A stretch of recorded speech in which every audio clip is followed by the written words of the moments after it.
The walls feel like they are closing in. As the walls close in around the president. Donald Trump feels the walls closing in. This is a guy who feels like the walls are closing in. The walls are closing in on him. Because the walls are closing in. The walls are closing in on the president. Now the walls appear to be closing in. Really kind of the walls closing in on him. The walls are closing in because the walls are indeed closing in. I think at this point the walls are spinning.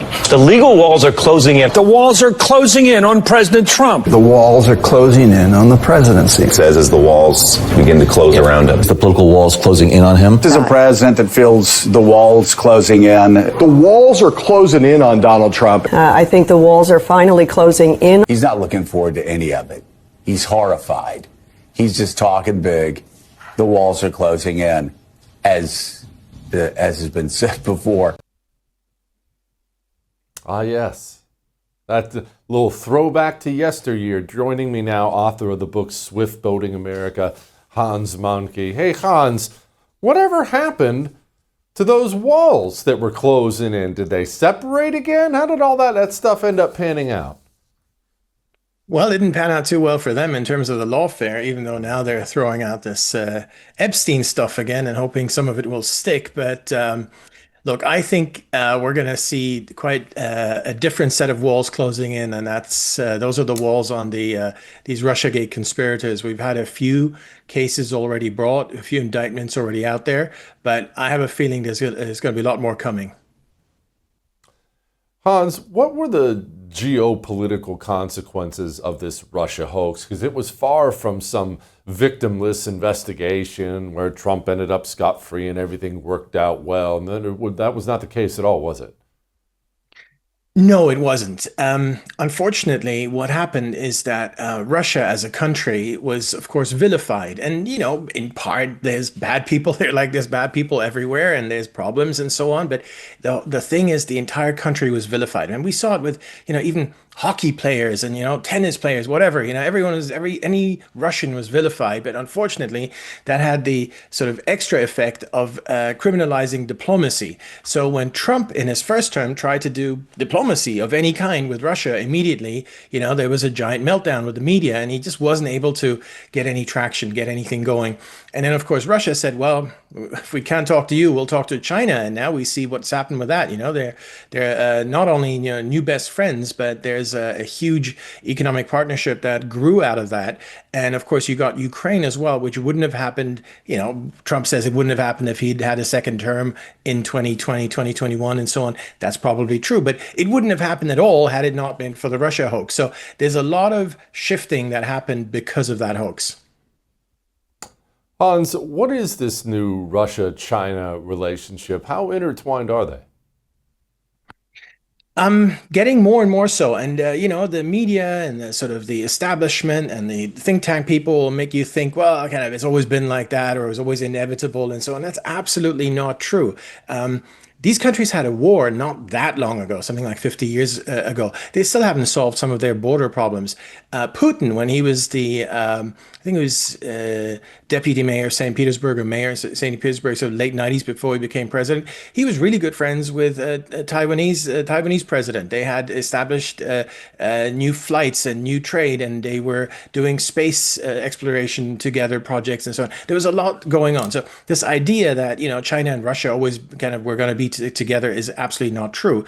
And unfortunately, the fact that Trump, who ran in 2015-16 on this platform of, not being best friends in the whole world, but at least trying to normalize things with Russia, the fact that that was not allowed to happen made Russia pivot to China. Now you've got huge explosion in their trade volume. If you just look at the numbers there, we're talking hundreds of extra percent as to compared to a few years ago. We've got China obviously cooperating on the Ukraine war.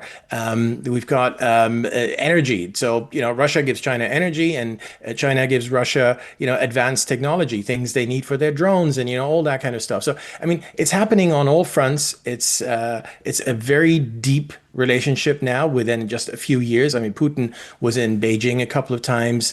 He was there for the big anniversary back in October. I mean, there's a lot going on. My point is it wouldn't have happened and it didn't need to be this way had it not been for these Russiagate hoaxers. Who were the Russiagate hoaxers? Who were the names? Who did this? Well, hopefully the people who will now be held accountable. It started with Hillary Clinton. So her campaign had this plan to smear Trump as a Russian agent. And it wasn't, I don't think there was this huge grand conspiracy into which it grew at the time. It was simply about making clear that Russia was cooperating with Trump, and that was supposed to be a distraction to Hillary's own problems with her email. So when people talked about that, everyone would say, "No, look at Trump and look at Trump and Russia." So that was sort of the whole idea.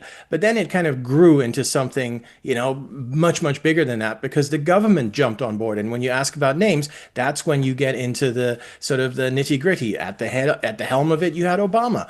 You had Obama's CIA chief, Brennan. You had his FBI chief, Comey. You had his DNI, Clapper, and so many others kind of in the second and third level behind them. But these are the people who co-opted the Hillary Clinton hoax and made it into a government lawfare crusade, or whatever you want to call it, to try and oust Trump, and at the very least to cripple him in terms of doing whatever he wanted to do in the first term. And in that, unfortunately, they were quite successful. Hans, let me ask you about Obama, because his role in this has not been talked about enough. Now we're starting to understand more and more. My question for you, as the man who really wrote the book on this, is why? His 2 terms were up. I understand he's a tried and true communist revolutionary. I get all that, but it's quite a step to take to sic the CIA and FBI on your political opponent when you're about to retire. Yeah, no, I think there was probably a couple of reasons for that. I mean, first of all, there was the shock that Hillary actually lost. I don't think they expected that, which is also why I don't think this sort of Russiagate hoax was planned as this huge conspiracy, which it became. I think, as I said initially, it was just to distract from Hillary's emails. Then she lost. They had to do something. They had to do something to explain away her loss. As to Obama, obviously that's kind of a broad topic of his, but more specifically, what he would have been after is to protect his own legacy, because he knew that if Trump was going to be successful, then everything that Obama tried to do, and pushing the country leftward and all the things he did, Obamacare and on and on and on, immigration and so on, that would have been erased. Or, after 8 years of Trump, there would have been no more trace of Obama. So he wanted to protect that by basically crippling the Trump presidency, then trying to get rid of him, which they tried to do through Mueller, or which they then succeeded in 2020, just get rid of him through the election. And then, he'll never come back. And it's true, if he had not come back in 2024, all of Trump's initiatives would have sort of been cast by the wayside, and we'd have been stuck with, back to Obama, basically. So I think for Obama, it was really a matter of trying to preserve his own legacy. What, of course, he did not plan for, probably never expected in a million years, is that Trump would actually mount that comeback that he did in 2024. And so it didn't work out for him. No, it sure didn't. Praise God for that. Hans, thank you, brother. I appreciate it.